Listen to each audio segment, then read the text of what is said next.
Social মিডিয়ার 10-15 সেকেন্ডের একটা ভিডিও দেখে আমরা মানুষকে জাজ করে ফেলি, আমরা অনেক কিছু বলা শুরু করে দিই। আসলে আমরা পিছনে কি আসল ঘটনা সেটা না জেনেই আমরা অনেকে অনেক মন্তব্য শুরু করে ফেলি।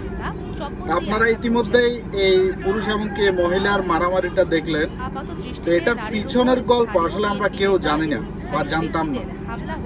আপনারা আশা করি এই ভিডিওটা দেখবেন, দেখার পরে আপনাদের সব ভুল ভেঙে যাবে। এখানে আসলে কে দোষী এবং কি কে এখানে নির্দোষ সেটা আপনারাই বুঝতে পারবেন। তো চলুন ভিডিওটা দেখেন। সামাজিক যোগাযোগ মাধ্যমে ছড়িয়ে পড়া একটি ভিডিও নিয়ে বেশ আলোচনা তৈরি হয়েছে, যেখানে দেখা যাচ্ছে রাজশাহী দুর্গাপুর উপজেলার দাউকান্দি সরকারি ডিগ্রি কলেজের কার্যালয়ে অধ্যক্ষের সামনে কলেজটির এক নারী প্রদর্শকের উপর স্থানীয় এক বিএনপি নেতা চপ্পল দিয়ে আঘাত করছেন। আপাত দৃষ্টিতে নারীর উপর স্থানীয় বিএনপি নেতা এবং স্থানীয় ব্যক্তিদের হামলা হয়েছে এমন মনে হলেও সরেজমিনে স্থানীয়দের সাথে কথা বলে জানা গেছে বিষয়টি পুরোটাই উল্টো।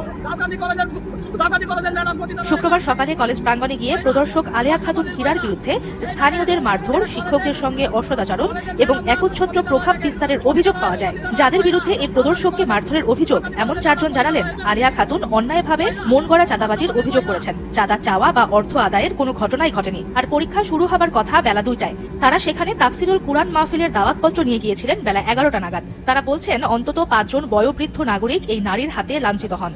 এই মহিলার অত্যাচারে কেউ ভয়ে কথা বলে না, রেপ কেসের ভয়ে। এমনকি সহদর ভাইকে জমি জাতি নিয়ে গন্ডগোল করে সহদর ভাইকে রেপ কেস করে সহদর ভাইকে কিন্তু পুলিশে সাব্যস্ত করেছিলেন। অত চাকরি নাই, ওই এমনিই আছে কলেজে। আসে মনে করেন যে প্রিন্সিপালের সাথে যোগাযোগ করে সবাক মনে করেন ব্যাজ্যুত করছে। 90% শিক্ষক ওর বিরুদ্ধে বলবে এবং ওই যে ডিসিশন নেয় ওই প্রিন্সিপাল সেটাই করে।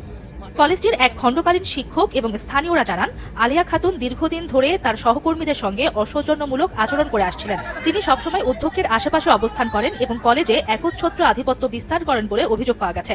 এমন ঘটনায় আলিয়া খাতুনের বিচার এবং ঘটনার সুষ্ঠু তদন্ত দাবি করছেন তারা। অ্যাকচুয়ালি কিন্তু ওর কোনো এই কলেজে কোনো চাকরি নাই স্যার, আপনি দেখতে পারেন, ভালো করে তদন্ত করে দেখতে পারেন। ওই নারীকে আমরা বিচার চাই যে এই কলেজে ওর মতন মেয়ে রাখা ঠিক না, পরিবেশ দূষণীয় করে ফেলবে। এলাকাবাসী হিসেবে আমাদের চাওয়া, গতকালকে যে নেককারজনক ঘটনাটা ঘটেছে এর তীব্র নিন্দা এবং প্রতিবাদ জানাই। যাকে নিয়ে এত ঘটনা, সেই আলেয়া খাতুন হীরার সাথে মোবাইলে বারংবার যোগাযোগ করা হলেও তাকে পাওয়া যায়নি। কলেজের খানিক দূরে অবস্থিত তার বাড়িতে গিয়েও তার দেখা মেলেনি। বাড়ির অন্য সদস্যরা জানান বৃহস্পতিবারের পর তিনি আর বাড়িতে আসেননি। পুলিশের কাছেও কোনো অভিযোগ দায়ের করেননি তিনি।